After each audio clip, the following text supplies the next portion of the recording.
John had always believed that evenings at home were meant for quiet moments.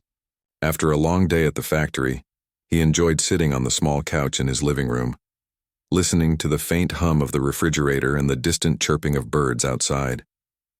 Emily, his wife, was in the kitchen, preparing a simple dinner of pasta and salad. They had been married for 8 years, and life, though ordinary, had a comforting rhythm. They liked their little routines, sometimes just talking, sometimes reading, sometimes laughing at a show together.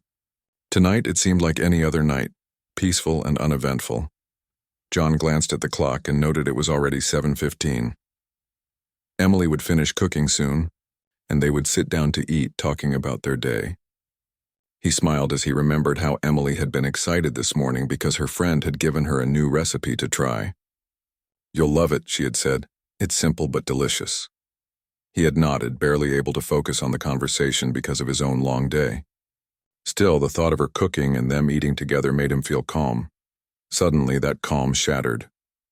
A loud thumping came from outside, followed by a series of sharp knocks against the front door. John frowned. It was unusual for anyone to visit at this hour. He rose from the couch and went to the window. Outside, he saw flashing blue and red lights bouncing across the street. Sirens echoed in the distance. A deep sense of unease grew in his chest. Something was wrong. Before he could process it, the front door burst open. A team of uniformed officers with black vests and helmets stormed in. "Get down," one shouted, and John froze, his heart pounding in his ears. Emily screamed and stumbled backward, nearly dropping the knife she had been holding. The officers moved quickly, their eyes scanning the room, guns raised. Everything happened in a blur. John felt panic grip him. This was not a mistake he could argue with. They were heavily armed, moving as if they were in the middle of a dangerous operation. "Emily, get down," John shouted, holding his hands up, trying to protect her.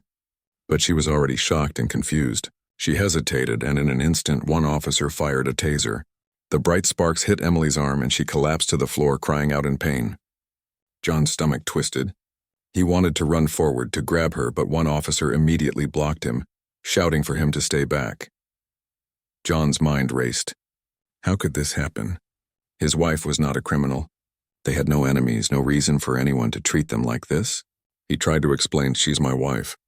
"She's not dangerous." But his voice sounded small and desperate compared to the shouts and clatter around him.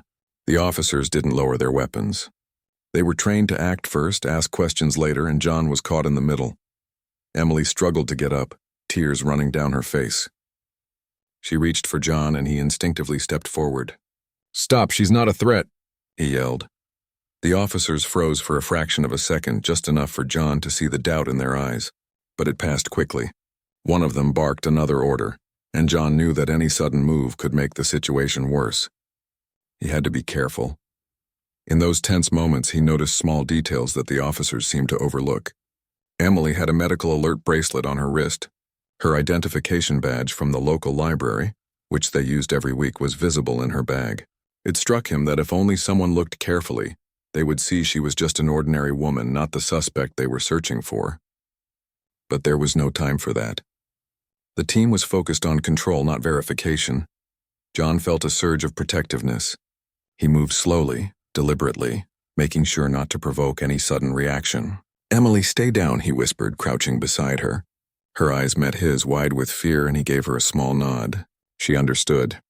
They were both trapped in a situation that made no sense, but they would face it together.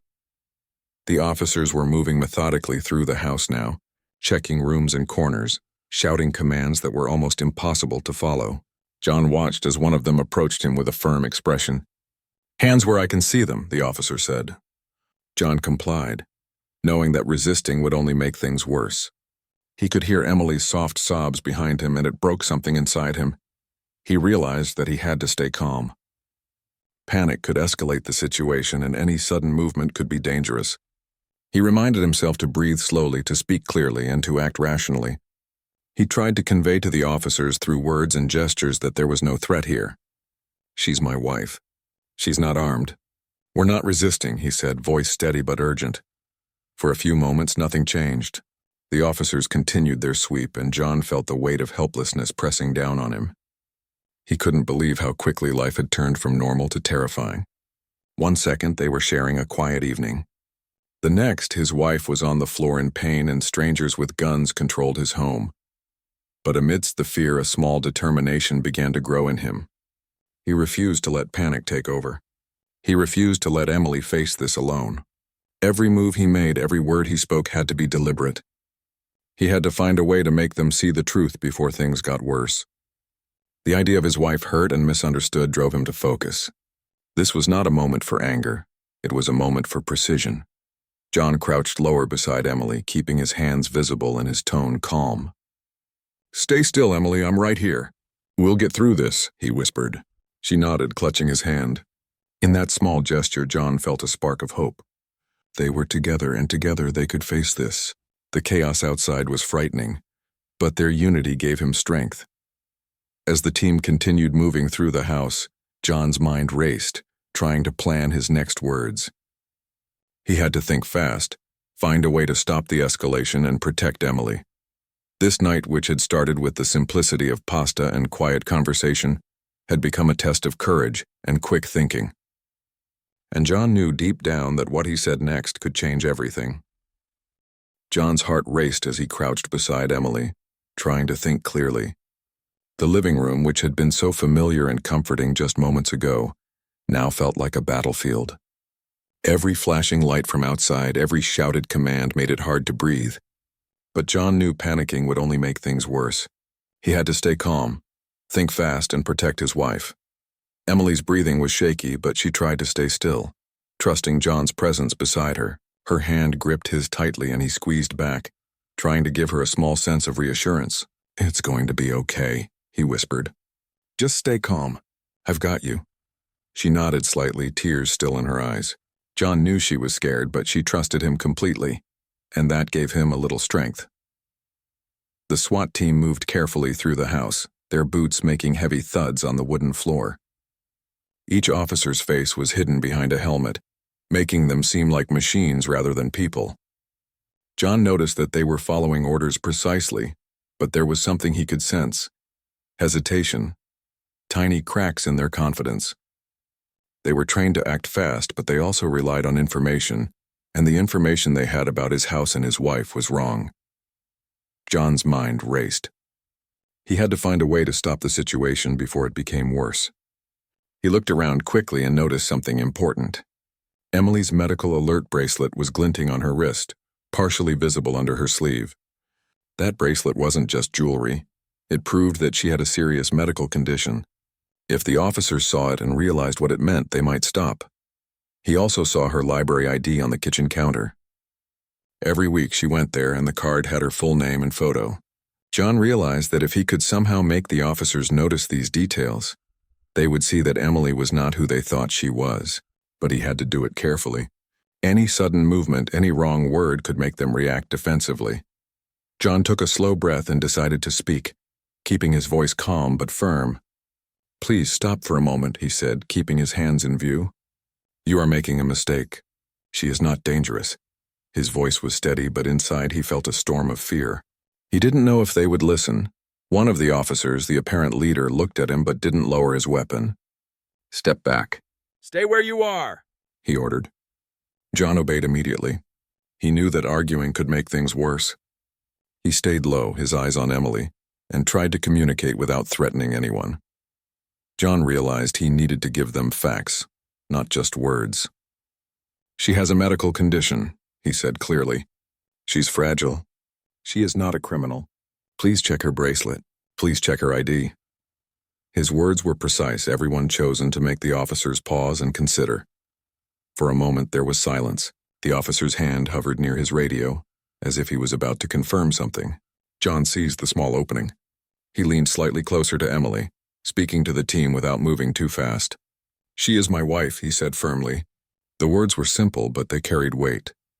He saw the officer's head tilt slightly, a small sign that maybe, just maybe, they were starting to listen. Time seemed to slow down. Every second felt like an hour. John could see the hesitation spreading among the team. They had come in ready for a confrontation, but now doubt crept into their movements. Their eyes scanned Emily, the bracelet, the ID on the counter. John realized he had a small chance. He needed to make it count. He spoke again, carefully adding the critical piece of information. "She's medically fragile," he said. The words were clear, slow, and deliberate. The phrase hit the officers with the weight of reality. Emily was not a threat. The situation was not what they had been told. John kept his voice calm, trying to convey both authority and reason. The leader officer stepped forward slightly, lowering his weapon just a little. He motioned for the others to pause, and the team froze in place, a silent acknowledgement that they needed to reassess. John felt his pulse racing but kept control. He could see the tension easing slightly, though the room was still charged with fear. John crouched closer to Emily, speaking softly so only she could hear. "Stay calm. They are starting to listen. I've got this."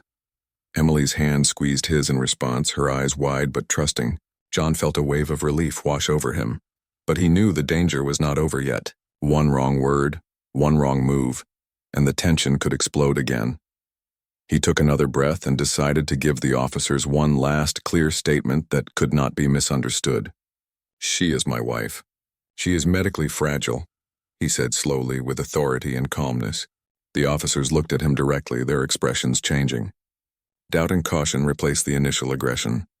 They seemed to understand now that a mistake had been made. One officer radioed in, pausing to confirm their information. The tension in the room shifted. Instead of immediate danger, there was now uncertainty. John remained still, keeping his hands visible and his tone steady. He guided Emily gently, helping her stay low and calm. His quick thinking had begun to change the course of events. Emily's breathing steadied slightly as she realized that John's words had made a difference. She whispered, "You're amazing," and John smiled faintly, though he was still tense. He knew the real relief would only come once they verified who she was. But the critical moment had passed. The initial aggression had stopped. The officers were now listening, not attacking. The leader officer finally stepped forward, motioning for the rest of the team to hold their positions. He looked at John, then at Emily, and spoke carefully into his radio. Verification was happening. John stayed calm, gently holding Emily's hand and reassuring her in whispers. They both knew the danger wasn't gone, but the immediate threat had been paused. John reflected briefly on what had happened. The chaos, the fear, the moment of terror, it all felt unreal. But he also realized the power of clear, precise words. Just 5 words, "She's my wife, medically fragile," had caused trained officers to stop and reconsider. In that moment, he felt a mix of relief, pride, and cautious hope. They were not out of danger yet. Verification could take time. The officers could still react if something went wrong.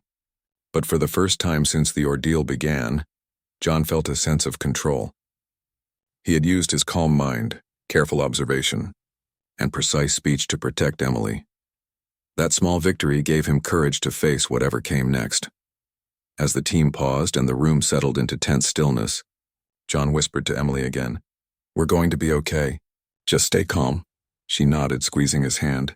Together they waited, hearts still racing, but with hope that reason had finally reached the people who had caused so much fear in a matter of minutes. The tense silence in the living room stretched for what felt like an eternity. John and Emily stayed low, holding hands, hearts still pounding, while the SWAT team slowly began to reassess the situation. The flashing lights outside no longer seemed threatening in the same way. They were still bright and intense, but now they carried the sense of authority rather than immediate danger. John could feel Emily trembling slightly, and he gently squeezed her hand. "It's over," he whispered, though he knew it wasn't completely over until everything was verified. The leader officer spoke into his radio, his voice calmer now. He asked for confirmation about Emily's identity and medical condition. A few minutes passed and John held his breath, trying not to let the fear creep back in. He watched the officers carefully check Emily's bracelet and the identification she carried. Each movement seemed slower, deliberate, as if they were finally realizing the mistake they had made. Finally, the officer lowered his weapon completely and stepped forward. "Ma'am," he said to Emily, "we're very sorry for what happened. It appears there has been a serious misunderstanding." Emily blinked, still in shock, but relief began to wash over her. She looked at John, her eyes full of gratitude. "It's okay," he whispered, "just breathe. It's over now." The rest of the SWAT team also relaxed their stance, slowly stepping back to give the couple space. John remained close to Emily, making sure she felt safe. He could see that the officers were checking their notes and radios again, likely reporting to their command center. The tension in the room shifted from fear to caution and then to understanding. John realized that calm, clear communication had made all the difference. 5 words, carefully chosen, had changed the course of what could have been a dangerous situation. Emily's hands were still shaking, but she managed to get up slowly, with John supporting her. They moved toward the center of the living room, where the officers were giving them space. John noticed the faces of the officers were no longer masked by aggression. There was now concern, even embarrassment visible in their posture. They realized that the couple before them were not suspects but ordinary people caught in an extraordinary misunderstanding. The leader officer stepped forward again.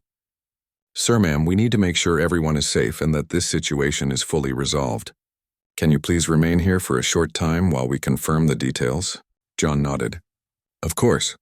We just want everything to be clear," he said. Emily stayed close, still holding his hand. They watched as the team methodically completed the verification process. After a few more minutes, the officer returned, this time with a small smile. "Everything checks out. She is medically fragile and there is no threat here. We apologize for the inconvenience and the distress this has caused." Emily's lips quivered as tears of relief filled her eyes. John gently wiped them away and pulled her into a protective hug. "It's okay," he whispered again. "It's really okay now." Once the SWAT team began to leave, John and Emily had a moment to reflect on what had just happened. Their house, once filled with fear and chaos, was now calm again. The evening sky outside had grown darker, the flashing lights fading into the distance. John looked around at the familiar walls of his home and felt a mix of emotions: relief, gratitude, and awe at how quickly life could change. One minute everything seemed normal. The next they were facing what felt like a life-threatening situation. And yet, they had survived it together. Emily sat down on the couch, still trembling but gradually relaxing. John sat beside her and held her close. "You were amazing," she whispered, her voice small but filled with admiration. "You kept calm and said exactly what you needed to. I don't know what I would have done without you."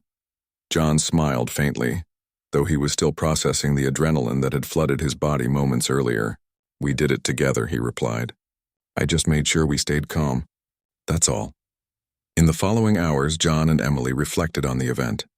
They realized how quickly ordinary life could turn into a moment of crisis, and how important it was to remain calm and precise in communication. The incident reminded them of the unpredictability of life, but also of the strength found in trust and teamwork between loved ones. They talked about how fear could cloud judgment and how clear, simple words could make the difference between danger and safety.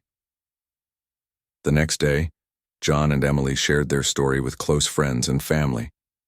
They spoke not just about the fear and the chaos, but about how quick thinking and composure had prevented a tragedy. Friends listened with a mixture of shock and admiration. Some said they would never have known what to do in that situation. Others praised John for keeping his head and protecting Emily. The story reminded everyone who heard it of the power of calmness under pressure. As days passed, life gradually returned to its normal rhythm. John and Emily resumed their routines, the walks, the quiet dinners, the shared conversations. But they carried with them a new sense of appreciation for each other and for life itself. The memory of the evening remained vivid, but it was no longer filled with fear. It was a story of courage, presence of mind, and love in the face of unexpected danger. John sometimes thought back to the moment he spoke those crucial 5 words: "She's my wife, medically fragile." In that instant, he realized that ordinary people could face extraordinary situations and make a real difference simply by staying calm and thinking clearly. He understood that heroism did not always come from strength or weapons. It often came from knowledge, careful observation, and the courage to speak the truth. Emily, too, felt the same way. She reflected on how terrifying it had been, yet how John's calmness had kept her safe. She realized that trust, love, and understanding could be more powerful than fear and confusion. Together, they vowed to stay prepared for unexpected situations, but also to never let fear dictate their actions. In the end, the experience strengthened their bond. It reminded them that life could be unpredictable, but with patience, trust, and careful thinking, They could navigate even the most frightening moments. They learned that calm words spoken at the right time could prevent tragedy and save lives. And most importantly, they learned that facing challenges together made them stronger, more resilient, and more appreciative of every peaceful evening they shared. Life moved forward, and while the memory of flashing lights and shouted commands lingered, it became a lesson rather than a trauma. John and Emily continued their simple routines, holding each other a little closer, savoring small moments, and knowing that even in the darkest moments, calm words and love could light the way.